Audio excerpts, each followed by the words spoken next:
Então, nosso primeiro assunto, o ministro Ricardo Lewandowski rejeitou o pedido para obrigar o senador Davi Alcolumbre a marcar a sabatina de André Mendonça para o Supremo. Segundo Lewandowski, a sabatina de André Mendonça é competência do Congresso. Mendonça é o indicado pelo presidente Jair Bolsonaro. O STF está com 10 integrantes há meses e ainda não há definição para substituir o ministro Marco Aurélio, que deixou a corte em julho deste ano. Existe uma queda de braço aí em torno dessa indicação, Gisele? O que você acha? Luciana, qual é o processo para a indicação de um novo ministro do STF? É uma prerrogativa do presidente da República. Ele, então, faz a indicação e exigem-se alguns critérios. Quais são eles? Que este indicado tenha entre 35 e 65 anos, que tenha notável saber jurídico e reputação ilibada. Essa indicação, então, é feita para a Comissão Permanente de Constituição, Justiça e Cidadania do Senado, formada por 27 senadores mais 27 suplentes, e cabe a eles, então, fazer essa sabatina, então, pautar, realizar essa sabatina e, depois da sabatina, submeter à votação do plenário do Senado. O que está acontecendo? Nós estamos há mais de 3 meses sem um ministro da Suprema Corte. Isso porque o presidente da CCJ, o senador Davi Alcolumbre, se recusa a pautar essa sabatina. Veja, no caso da CPI da Covid, como aconteceu a instalação da CPI da Covid? Houve um pedido, 64 dias depois, há um mandado de segurança impetrado no STF, porque o presidente Rodrigo Pacheco não pautava a CPI. E então, neste mandado de segurança, o ministro Barroso concede uma liminar e determina a instalação da CPI, porque diz exatamente o seguinte: não cabe ao senador fazer uma avaliação política daquela questão. Se senadores requereram a instalação da CPI, se há um cumprimento das exigências objetivas, então essa CPI deve ser instalada. O caso é exatamente o mesmo do que acontece com a nomeação. O presidente da CCJ, o senador Davi Alcolumbre, tenta, então, postergar e age não de forma displicente, age de forma omissa. Presentes os requisitos objetivos, apresentado o nome, não cabe a ele fazer nenhum tipo de avaliação política. Ele tem a obrigação funcional de instalar essa sabatina, de realizar a sabatina e de, então, submeter à votação do plenário para uma aprovação ou uma reprovação.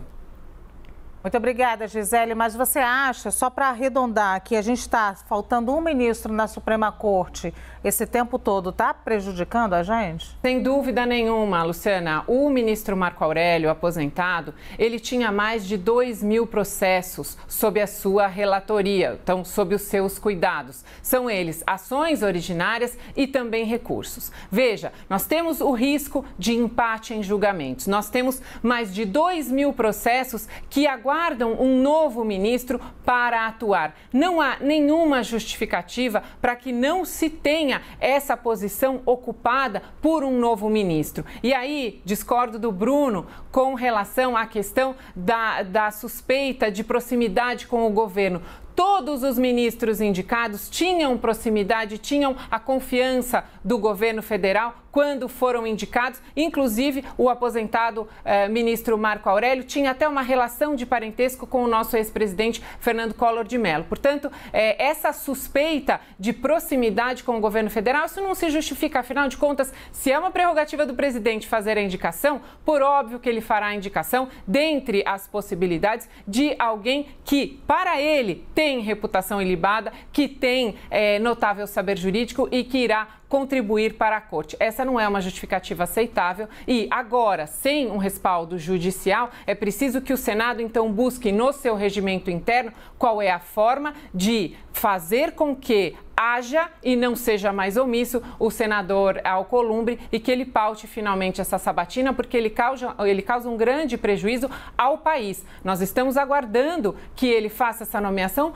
porque todos esses processos estão parados, estão esperando um novo julgamento, um novo andamento sem o ministro.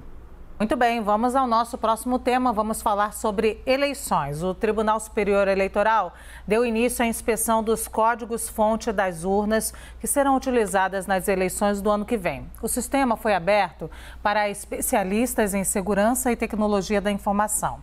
Eles vão ter 2 semanas para analisar o material. Essa rodada de testes prioriza a segurança das urnas, mas é também uma intenção do Tribunal Superior Eleitoral de reforçar a credibilidade do voto eletrônico, um tema que nós sabemos gerou muitos embates entre o presidente do TSE, o ministro Luiz Roberto Barroso, e o presidente Jair Bolsonaro.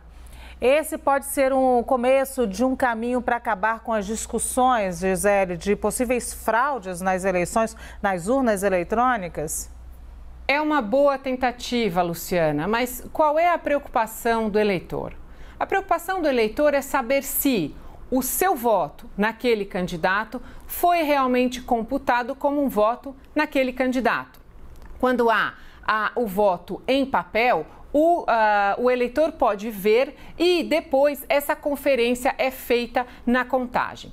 As urnas eletrônicas, elas começaram lá em 2000 com máquinas de primeira geração em que havia somente o depósito do voto eletrônico, então tudo eletronicamente com um sistema complexo de tecnologia era então levado à contagem.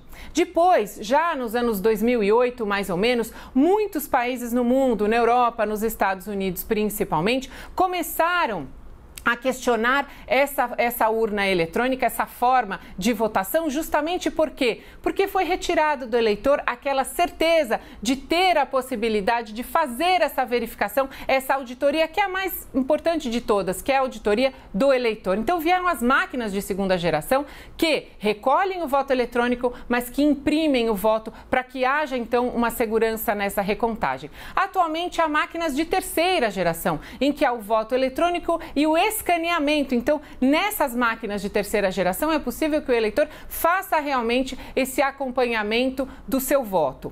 Há preocupação de fraude com mecanismos eletrônicos? Sempre há. Então, a intenção do Tribunal Superior Eleitoral é justamente trazer mais segurança. Mas a segurança plena, e eu, sinceramente, Luciana, não entendo o porquê da resistência de nós avançarmos ainda mais nesse nosso sistema eleitoral. Por que não avançarmos para máquinas de segunda, de terceira geração? Por que não darmos mais segurança aos nossos eleitores para que eles saibam efetivamente se o voto deles foi computado da forma correta? Temos urnas que são seguras, isso dito pelos técnicos. Temos urnas, então, que agora serão mais uma vez testadas para tentar trazer transparência e mostrar para a população que o voto eletrônico é um voto seguro? Sim, sem dúvida nenhuma. Mas por que não avançar com essas tecnologias? Por que não dar essa segurança que o mundo todo já está dando para os seus eleitores, de acompanhar esses votos, de ter certeza que o seu voto foi realmente naquele candidato escolhido?